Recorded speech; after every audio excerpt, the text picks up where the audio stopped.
아멘. 이 시간 추수의 때를 준비합시다 라는 제목으로 함께 말씀을 나누기를 원합니다. 이 자리에 참석한 우리 모두에게 하나님의 놀라운 은혜가 함께 하시기를 축복합니다. 우리 인사하겠습니다. 어떻게 인사할까요? 사랑합니다. 감사합니다. 축복합니다. 아멘. 한 번 더 고백하겠습니다. 잘 되고 있습니다. 기도하면 됩니다. 하나님께서 하십니다. 아멘. 올해 마지막 주일 참으로 복된 주일입니다. 와, 오늘 찬양 예배 너무나 은혜가 충만했습니다. 아멘이죠. 우리가 일어나서 우리 83 우리 권사님이 일어나서 하나님께 다윗처럼 우리가 박수하며 기뻐 찬양했습니다. 여러분, 우리 교회 놀라운 편의 시작인 줄 믿습니다. 우리 교회 진짜 좋은 교회입니다. 할렐루야. 아멘. 또한 감사한 것은 우리 예쁜 청년들 와서 너무나 감사해요. 우리 3주 만에 미국 갔다 온 우리 은서. 이제 영어를 너무 잘할 것 같아요. 이 외모도 오늘 미국인 것 같아요. 잘 왔습니다. 또한 찬양하고 있는데 더 예쁜 우리 다은이가 우리 할머니 옆에 딱 앞에 앉아서 예배 드리니까 참으로 귀합니다. 아멘. 우리 청년들 너무나 잘 오셨어요. 사랑하고 축복합니다. 아멘. 여러분, 선선해진 가을 다들 어떻게들 보내고 계십니까? 또한 가을은 천고마비의 계절이라고 하죠. 하늘은 높고 말은 살찐다는 뜻으로 하늘이 맑고 모든 것이 풍성함을 이르는 말입니다. 가을은 추수의 계절입니다.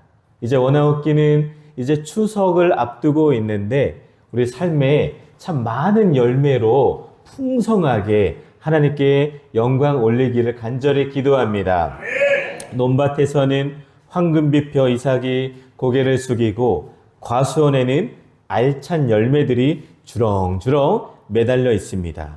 농부가 봄과 여름 내내 흘린 땀과 수고가 헛되이 않았음을 증명하는 계절이 바로 가을입니다.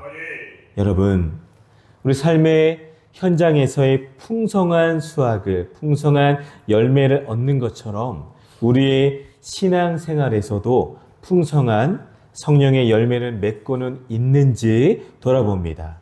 제게도 동일한 질문이에요. 올해 나는 이제 9월 마지막 주를 지내고 있는데 어떠한 삶의 열매가 있을까? 어떠한 선한 영향력을 나타내고 있나? 제게도 동일한 질문입니다. 여러분, 우리가 신앙생활에서 경험하는 현실은 사실 다릅니다. 말씀 붙들고 우리가 살아가고 기도했지만 응답이 없는 것처럼 보이고 때로는 응답이 더딘 것처럼 보일 때도 있어요. 봉사도 하고 전도도 열심히 했는데 우리 삶에 우리 교회에 열매가 없는 듯 느껴질 때도 있습니다. 헌신했는데 변화가 보이지 않으면 어떡하죠? 힘이 빠지고 지치고 낙심할 때도 있어요. 바로 이런 우리를 향해 오늘 사도 바울은 이렇게 권면합니다. 9절을 함께 보실까요? 9절입니다. 함께 읽겠습니다. 우리가 낙심하지 말지 포기하지 아니하며 때가 이름에 거두리라. 아멘. 아멘. 오늘 말씀 확실하게 우리에게 권면합니다. 거두리라. 아멘. 즉 우리에게 추수의 때가 반드시 온다라는 소망을 주십니다. 그러면 이제 이 가을 추수의 때를 어떻게 준비해야 되는지 말씀을 함께 묵상하기를 원합니다. 먼저는 하나님은 심은 대로 거두는 영적 법칙을 우리에게 보여주세요. 심은 대로 거둡니다. 우리 7절을 보시면 이렇게 시작합니다. 7절 보시면 스스로 속이지 말라. 하나님은 업심여김을 받지 아니하나니 사람이 무엇을 심든지 그대로 거두리라. 아멘. 심은 대로 거두는 영적 법칙을 보여주십니다. 이 말씀은 두 가지 의미를 담고 있어요. 먼저는 속이지 말라라고 하십니다. 우리 한번 같이 고백하겠습니다. 속이지 말라. 속이지 말라. 아멘. 아멘. 여러분, 하나님 앞에서는 거짓된 모습이 아니라 늘 진실해야 합니다. 우리가 혹시 하나님을 향해 속일 수 있다라고 생각하지도 말라라는 뜻이에요. 간혹 자식들이 부모를 속일 수 있겠지 하며 행동을 합니다. 그런데 부모는 다 알아요. 여러분, 조금 창피스러운 얘기지만 우리 용아가 부모 몰래 숨겨요. 과자 먹은 것도 숨기고 먹지 말라 했던 젤리 껍데기도 숨겨놔요. 근데 저는 다 찾죠. 방 구석에, 침대 속에. 또 정말 창피한 것은 말하지 마요. 네, 용아가 부끄러울까봐 말하지 말래요. 말하고 싶은데 숨겨요. 근데 다 발견합니다. 여러분, 육신의 부모도 숨기면 다 아는 것처럼 우리 하나님은 우리의 생각과 마음, 우리의 중심까지도 아시는 하나님이십니다. 여러분, 결코 속이지 마시기를 바랍니다. 사도행전 5장에 나오는 아나니아와 삽비라의 모습을 우리가 기억을 해야 합니다. 처음에는 그들도 선한 의도로 마음을 먹었죠. 여러분, 우리도 제사를 드립시다. 제사를 하나님께 드리기를 원했는데 그런데 좀 많은 것 같은데요. 반만 뗍시다. 이만큼 한다고 해서 누가 알겠습니까? 이러한 모습으로 바뀌었어요.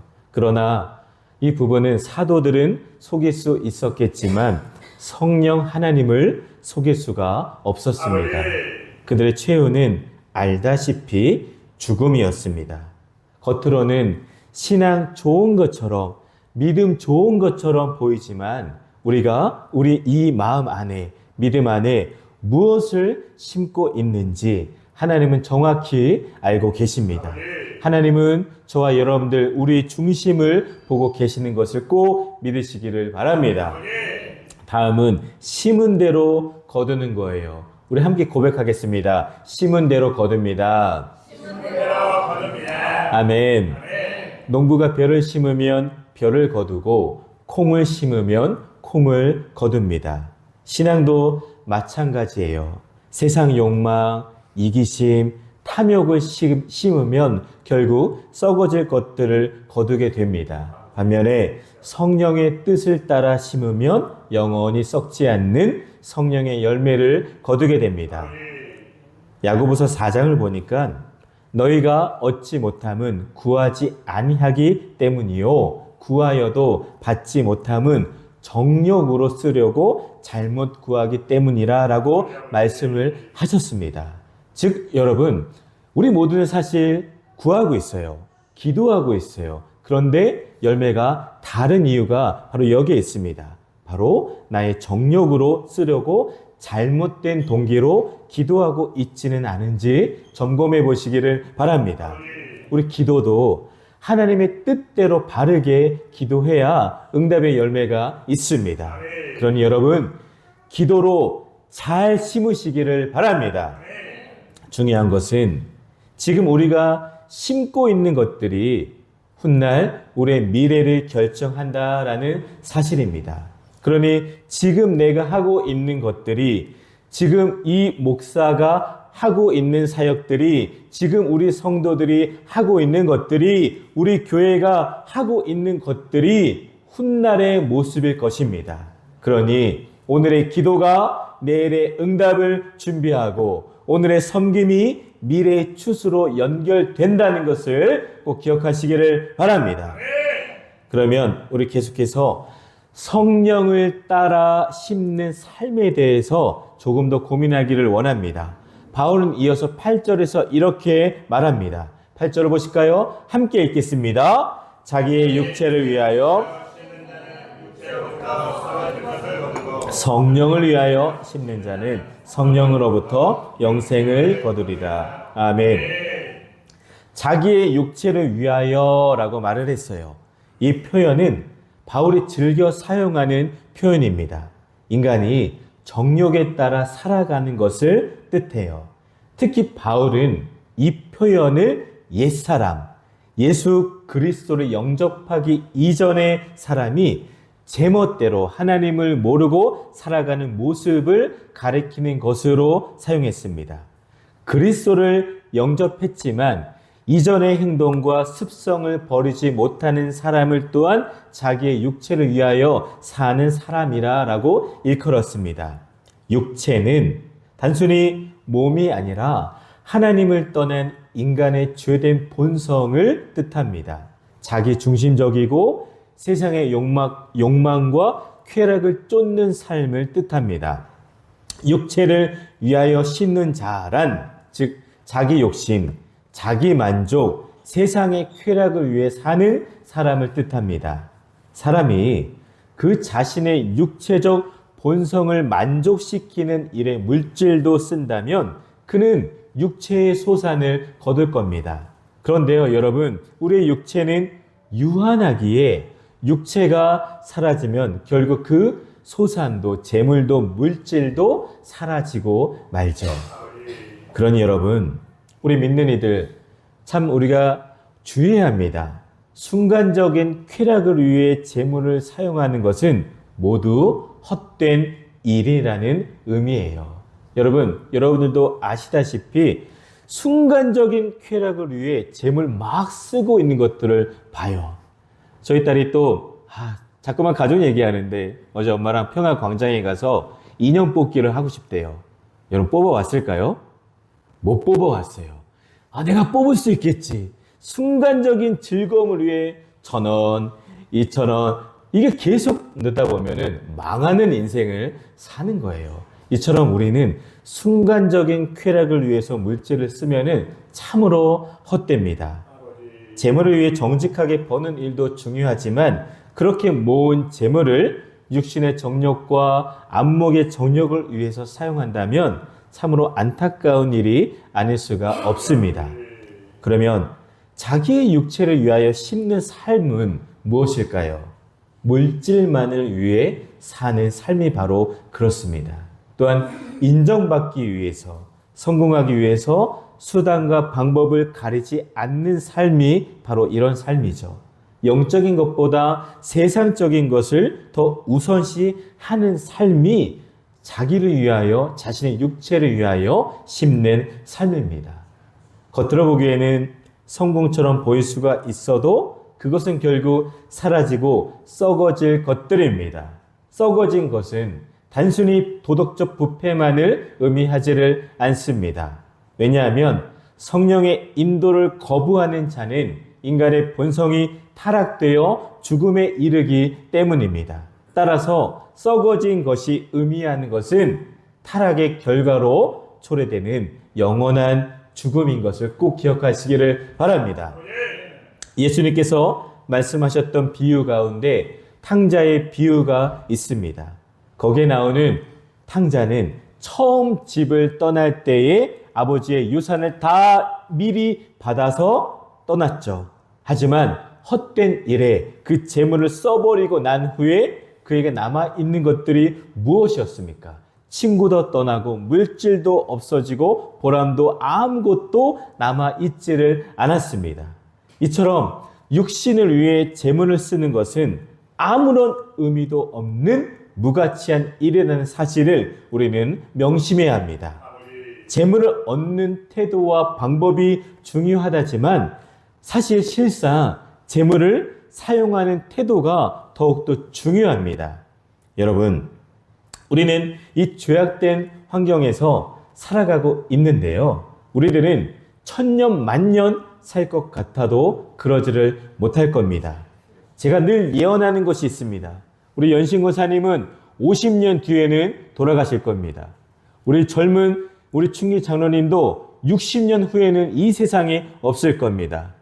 우리 사랑하는 애경거사님 칠순이셨는데요. 40년 뒤에는 없으실 겁니다. 맞죠? 우리 천년 만년 살지를 못해요. 길어야 100년입니다. 우리 연신권사님 20년만 더 저랑 같이 목회 사역을 도와주시기를 부탁을 드립니다. 그 짧은 인생길에서 여러분 참 우리는 육체를 위해 금세 사라질 것들을 쫓고 따라가고 그것에 혈안이 되어 살고 있지는 않은지 돌아봅니다. 절대로 여러분 자신의 육체를 위하여 물질을 위하여 심지 마시기를 바랍니다. 우리는 성령을 위하여 심는 자들이 되어야 합니다.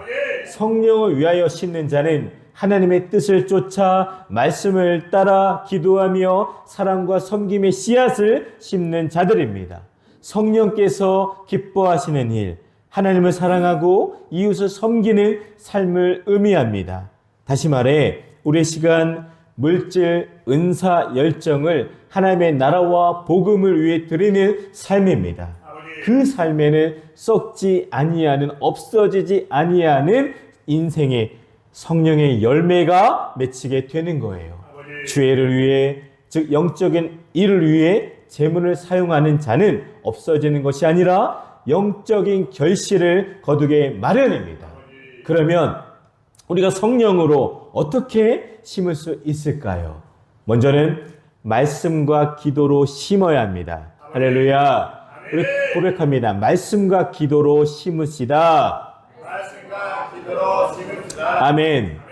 제일 중요한 겁니다. 매일 말씀을 묵상하고 기도로 힘써야 됩니다. 이게 가장 중요한 심음입니다. 그 다음으로는 사랑으로 심는 겁니다. 고백합니다. 사랑으로 심는 겁니다. 아멘. 가족, 교회, 이웃을 향한 사랑의 섬김이 바로 있어야 됩니다. 그 다음으로는 헌신으로 심는 거예요. 물질과 재능을 하나님의 일에, 하나님의 나라를 위해서 열심히 우리가 도와줘야 됩니다. 다음으로는 전도로 심는 거예요. 영혼을 구원하는 일에 우리는 힘써야 됩니다. 그 결과는 무엇일까요? 성령으로부터 영생을 거둡니다. 아멘. 6장 8절 후반을 같이 읽겠습니다. 시작. 성령으로부터 영생을 거두리라. 아멘. 우리의 결과는 바로 이런 겁니다. 이 땅에서 풍성한 열매와 기쁨을 누리고 장차 영원한 생명과 상급을 얻게 됩니다. 그러니 심는 수고가 결코 헛되지 않습니다. 여러분, 우리가 하는 모든 일들이 성령을 위하여 심는 복된 일이 되어야 합니다. 그러니 자녀에게 말씀을 가르치는 시간과 기도하는 부모의 눈물은 결코 없어지지 않고 헛되지 않습니다. 교회 안에서 이름도 없이 빛도 없이 수고하는 여러분들의 봉사는 하나님 앞에 반드시 기억됩니다. 우리가 지금은 보지 못하지만 성령을 위해 심는 씨앗은 반드시 열매 맺게 될 줄 믿습니다. 그 다음에 우리 말씀은 이렇게 우리에게 도전합니다. 낙심하지 말아라. 추수의 때가 온다라고 권면합니다. 우리 9절을 보실까요? 우리 한번 같이 읽겠습니다. 시작. 우리가 선을 행하되 낙심하지 말지니 포기하지 아니하며 때가 이름에 거두리라.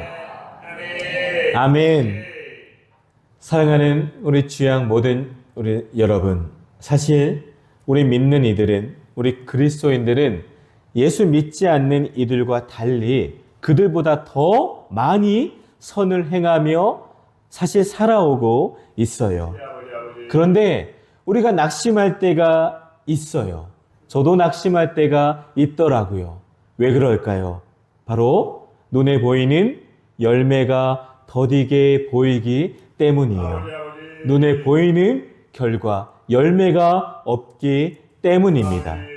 남들은 예수 믿지 않는 남들을 보니까, 예수 믿지 않는 친척들이나 친구들을 보니까 오히려 더 잘 사는 것처럼 보이는데 나는 예수 믿는데 왜 그렇지 않지라는 그런 생각이 들더라고요.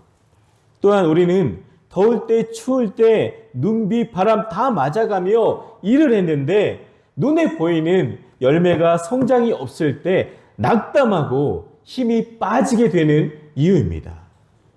하지만 바울은 말합니다. 때가 이름에 거두리라. 때가 이름에 거두리라. 하나님의 시간표는 우리의 시간표와 다릅니다. 우리는 조급하지만 하나님은 완전한 때를 알고 계십니다. 성경 속의 믿음의 사람들도 다 추수의 때를 기다렸습니다. 아브라함은 약속의 아들을 얻기까지 25년을 기다렸습니다. 요셉은 13년 동안 억울한 종살이와 감옥살이를 했지만 하나님의 때에 애굽의 총리가 되었습니다. 예수님도 십자가에서 죽으셨지만 사흘 만에 부활의 추수를 이루셨습니다. 여러분, 그러니 낙담하지 마시고 기다리시기를 바랍니다. 여러분, 대나무가 자라나는 속도를 아십니까? 뿌리가 깊이 내리기 보통 3년에서 5년 정도 걸려요. 이 5년의 시간까지는 아이고 이게 자라는 게 맞나라고 의심도 드는데요. 뿌리가 자리 났고 나서부터는 쑥쑥 키가 크는 것을 보게 됩니다. 대나무는 하루에 많게는 30에서 90cm, 많게는 1m 이상 자라기도 합니다. 즉 뿌리가 꽉 단단히 잡히면 매일매일 쑥쑥 키가 크는 게 바로 대나무입니다. 여러분, 우리도 그러니 오늘 말씀을 기억하십시다. 포기하지 아니하면, 할렐루야, 포기하지 아니하면 이 말씀을 꼭 붙드시기를 바랍니다. 결승선까지 거의 다 와 가는데 몇 미터 앞에 두고 포기하시렵니까? 얼마나 아깝습니까? 그러니 여러분, 지금까지의 기도와 눈물과 수고는 결코 헛되지 않습니다. 하나님은 우리의 믿음을 기억하시고 반드시 추수의 때를 주실 줄 믿습니다. 그 다음 우리는 모든 이에게 선을 행해야 합니다. 우리 한번 같이 읽겠습니다. 시작. 모든 이에게 선을 행하라. 아멘. 오늘 본문 마지막 10절은 우리에게 이렇게 말씀합니다. 같이 읽겠습니다. 그러므로 우리는 기회가 있는 대로 모든 이에게 착한 일을 하되 더욱 믿음의 가정들에게 할지니라. 아멘. 아멘. 바울은 추수의 때를 기다리는 성도들의 삶의 태도를 우리에게 가르쳐 줍니다. 그저 그냥 추수 때를 기다리면서 손 놓고 있는 것이 아니라 계속 씨앗을 뿌리라라는 것이에요. 기회가 있을 때마다 착한 일을 하고 특히 믿음의 형제 자매들에게 선을 베풀라라고 권면합니다. 즉 추수는 막연한 기다림만이 아니라 계속적인 심음을 통해서 준비됩니다. 에이 뭐 언젠가 열매가 맺히겠지라는 방관하는 막연한 태도가 아닙니다. 기도하며 소망하며 오늘도 씨를 뿌리는 삶, 오늘도 선을 행하는 삶을 살라라는 것입니다. 말씀 보시면 먼저는 모든 이에게 착한 일을 하라라고 말씀합니다. 모든 이에게 행할 것을 부탁합니다. 나와 가까운 사람, 나와 같은 믿음을 가진 사람들 뿐만이 아니라 믿지 않는 자들, 심지어 원수까지도 이 말씀에는 포함이 됩니다. 목회자인 제게는 우리 주양교회 모든 성도들에게 제가 착한 일을 해야 되는 겁니다. 제게 잘하는 성도만 사랑하는 것이 아니라 모든 성도들을 동일하게 품고 사랑하는 겁니다. 예수님께서 산상수훈에서 말씀하시기를 원수를 사랑하며 너희를 박해하는 자를 위하여 기도하라라고 말씀하셨습니다. 그러니 여러분, 선은 선택적인 것이 아니라 보편적인 것입니다. 믿는 자의 선행은 교회 울타리를 넘어 세상 가운데 흘러가야 되는 것을 꼭 기억하시기를 바랍니다. 바울은 이어서 더욱 믿음의 가정들에게 할지니라 라고 강조합니다. 선행은 모든 이들에게 해야 하지만 특별히 하나님의 가족인 교회 공동체 우리 주양교회 안에서 더욱더 열심히 해야 한다라는 뜻입니다. 제가 오늘 아침부터 감사한 것들이 있어요. 우리 선양 집사님이 따뜻한 계란을 아침에 열심히 삶아 오셔서 그것을 받았어요. 너무나 귀한 거잖아요. 아침에 식사 준비를 하기 위해서 오는 것도 바쁜데 그 아침에 일찍 일어나서 계란을 삶아서 우리 교인들에게 나눠준 거예요. 얼마나 귀합니까? 저도 요즘 이제 와이프가 일을 하니까 아이들을 먹여 살려서 제가 계란도 처음으로 삶아봤어요. 어렵더라고요. 펑펑 터지더라고요. 그래서 인터넷 검색해 보니까 뭐 식초도 넣어라, 소금도 넣어라. 뭐 그러니까 조금 나아졌어요. 계란 삶는 거 쉽지 않습니다. 귀한 거예요. 그리고 또 은서가 3주 미국에 갔다 왔는데 빈손으로 오지 않고 또 작은 것도 갖다 주시고 또 우리 순희 권사님 단감도 갖다 주시고 얼마나 귀합니까? 여러분, 이게 결코 작은 것이 아닙니다. 선한 것들을 더욱더 믿음의 형제들에게 더 많이 베푸는 우리 교회가 되시기를 바랍니다. 교회는 즐거워하는 일에 함께 즐거워하고 우는 일에 함께 우는 거예요. 왜냐하면 교회는 한 몸이고 한 지체이기 때문입니다. 지체가 서로 돌보고 섬길 때 우리 몸이, 교회가 건강하게 될 줄 믿습니다. 이제 말씀을 정리하고자 합니다. 여러분, 말씀을 정리하면서 몇 가지를 우리 적용하기를 원해요. 먼저는 섬김은 반드시 열매를 맺습니다. 아멘이시죠? 섬김은 반드시 열매를 맺어야 되는 거예요. 지금은 보이지 않아도 하나님은 다 보고 계십니다. 여러분들, 우리 끝까지 함께 수고하십시다. 우리 한번 고백하겠까요? 한 번 더 수고합시다.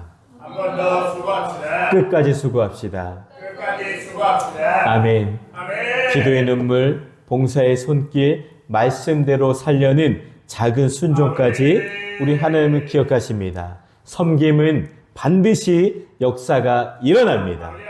그러니 낙심하지 마십시오. 낙심하면 안 됩니다. 우리의 수고는 결코 헛되지 않습니다. 사단은 그런데 주변에서 또는 내 마음속에서 부정적인 음성을 계속 들려줘요. 해도 안 돼. 하지 마. 좋아진 게 있어? 없잖아. 결과는 뻔해. 그러니 하지 마. 힘 빼지 마. 하며 계속 포기하고 주저앉게 만듭니다. 계속 사단은 부정적인 소리를 우리 마음속에 들려줘요. 목회자인 제게도 계속 뭘 하지 말라라고 해요.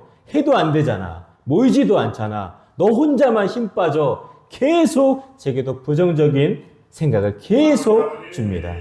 여러분, 그런 소리에 반응하지 마십시오. 그러니 지금까지 걸어온 믿음의 길 포기하지 말고 끝까지 걸어가시기를 바랍니다. 하나님 반드시 추수의 때를 주십니다. 그러니 오늘도 씨앗을 뿌리십시오. 기회 있는 대로 선을 행하라 라고 말씀합니다. 기회 있는 대로가 중요합니다. 그러니 지금 해야 되겠죠. 내일 해야지. 내 생활이 안정되면 교회 가야지. 내가 건강하면 봉사해야지가 아니라 지금 나에게 기회 있는 대로 반응하는 것이 중요합니다. 여러분, 우리 인생은 내일 어떤 일이 일어날지 아무도 몰라요. 아무도 몰라요. 제가 내일 죽을지도 모르죠. 우리 그러니 기회가 있는 지금 하는 것이 제일 우선입니다. 히브리서 3장 13절에 보니까 오직 오늘이라 일컫는 동안에 매일 피차 권면하여 라는 말씀이 있어요. 이러한 태도로 선을 행하는 것은 지금 이 순간 우리의 믿음을 드러내는 길입니다. 그러니 가족에게, 교인들에게, 이웃에게 사랑과 친절과 섬김의 씨앗을 오늘 뿌리십시오. 그것이 영원한 열매로 맺힐 것입니다. 오늘 말씀을 통해 우리는 분명히 알 수 있습니다. 지금까지의 수고는 결코 여러분 헛되지 않았습니다. 낙심하지 마시고 선을 행하십시다. 하나님의 때에 반드시 추수할 것입니다.